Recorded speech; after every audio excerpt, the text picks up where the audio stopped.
Hi, I'm Russ Balbarona with Bounty Hunter Metal Detectors, and today I'm here to talk to you about the Discovery 3300. The Discovery 3300 is a lightweight, well-balanced machine that's fun and easy to use, yet loaded with professional level features. The Discovery 3300 runs off of two 9-volt batteries and has a completely submersible search coil. The 3300 is also fully adjustable for use by adults as well as children. It has a 5-year warranty and made right here in the USA. Let's take a closer look at its features.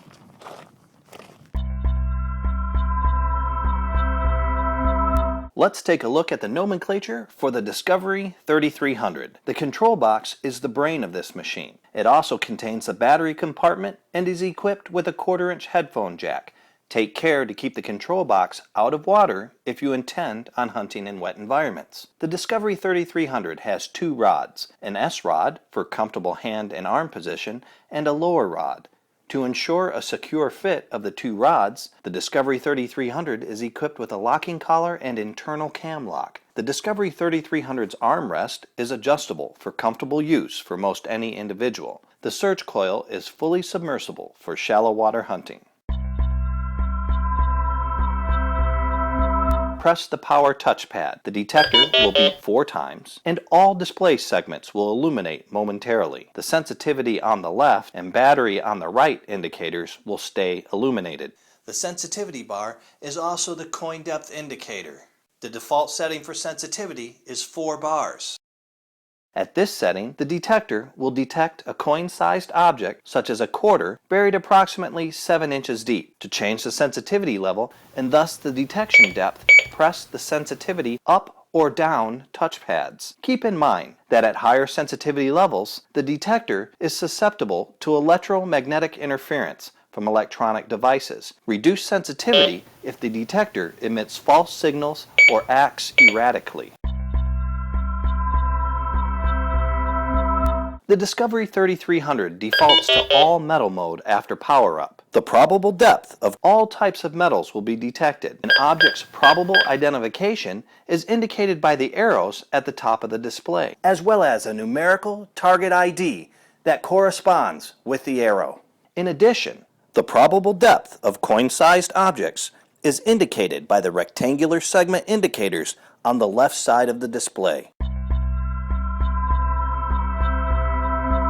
Pressing this touchpad will cause the detector to toggle between the two operating modes, discrimination and all metal. If the detector is in the all metal mode, the default mode, pressing the touchpad will change the detector in discrimination mode and vice versa. As in all metal mode, discrimination mode will tell you an object's probable identification indicated by the arrows at the top of the display, as well as a numerical target ID that corresponds with the arrow. In addition, the probable depth of coin-sized objects is indicated by the rectangular segment indicators on the left side of the display.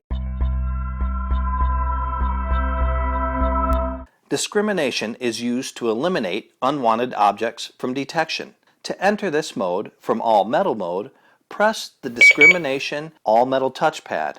After pressing the touchpad, the detector will beep twice and display 3 R's under the leftmost segments, iron 1, 2, and 3. To increase the level of discrimination, press the discrimination up touchpad. Each time the up pad is depressed, an additional R will appear, thus eliminating from detection the objects which fall into those categories. To decrease the level of discrimination, press the discrimination down touchpad. Each time the down pad is depressed, an illuminated R will disappear, thus returning to detection the objects which fall into the corresponding categories. Discrimination mode is a fixed start point elimination system that runs linear from left to right, resulting in all categories left of the current eliminated category to also be eliminated, which brings us to notch mode.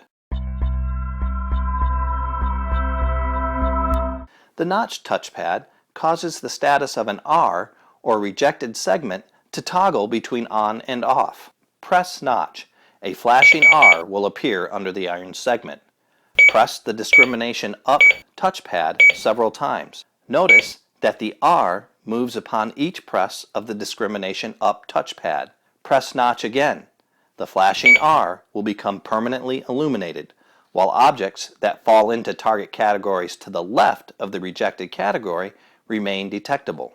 You can always return a notched out target category by pressing the notch button and move the flashing R with the discrimination touchpad over the permanently illuminated R. Press notch again and the R will disappear, once again allowing the detection of that category. Zap is basically a quick way of notching out a known target. The zap control is easy to use in the field and is very useful when you are detecting and encounter an object which you wish to eliminate from detection. Simply press the zap touchpad after detecting the object, as the zap control eliminates the most recently detected object category from detection. Just like in notching, the category eliminated is indicated with an R. Let's demonstrate the zap control. Let's say you just detected a pull tab and you don't want to dig those anymore. Press the zap and an R appears under the segment to be eliminated. The undesirable object, which in this case happens to be a pull tab, is eliminated from detection. As a side note, you can only zap objects that register between iron and zinc. At any time during operation, press the pinpoint touchpad and the detector enters the no motion mode. In the pinpoint mode, an object in the coil's detection field will induce a monotone hum. The location of a coin-sized object can be discerned with pinpoint accuracy, as it will induce a tone only when it falls within the inner circle of the search coil. Pass the coil slowly over and around the target and you will quickly see the target's exact location. Let's take a few seconds to talk about audio target identification. The Discovery 3300 is a 4-tone detector. While the LCD is very accurate in identifying buried objects, you may not always maintain the display screen in your field of vision while hunting in the field. Therefore, Bounty Hunter has incorporated an audio feedback mechanism to alert the user to the nature of buried objects. The audio feedback system not only alerts the user to the presence of a metal object, but also to the probable classification of the object by assigning one of the 4 tones to that object. The 4 tones are a bass tone for ferrous objects such as iron and steel. Keep in mind that the smallest gold objects will also induce a bass tone. A low tone for pull tabs, nickels, and smaller gold. A medium tone for zinc pennies, large gold objects, small brass objects, and most bottle screw caps. High tone for silver and most coins.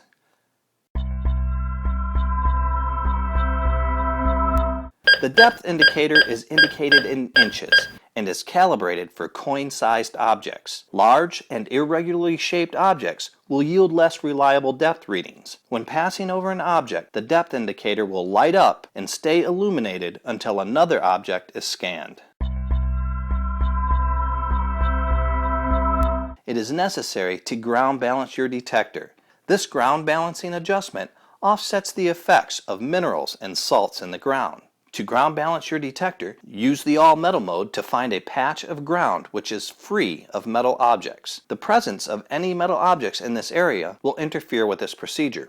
Begin with the ground balance knob in the preset position. Press the pinpoint button. Lower the search coil to the ground, about a ½ inch above the surface. If the detector emits sound while the search coil is a ½ inch over the ground, further adjustment is necessary. If the detector remains silent with the search coil a ½ inch over the ground, no further adjustment is necessary. The detector is now ground balanced. You are searching for the ground balance knob position where the detector is just silent. It is important to move the knob in small increments in order to find the first setting at which the detector remains silent. When swinging the coil, be careful to keep it level with the ground, about 1 inch from the surface. Never swing the coil like a pendulum. So hit the trails with your Bounty Hunter metal detector and go collect your bounty.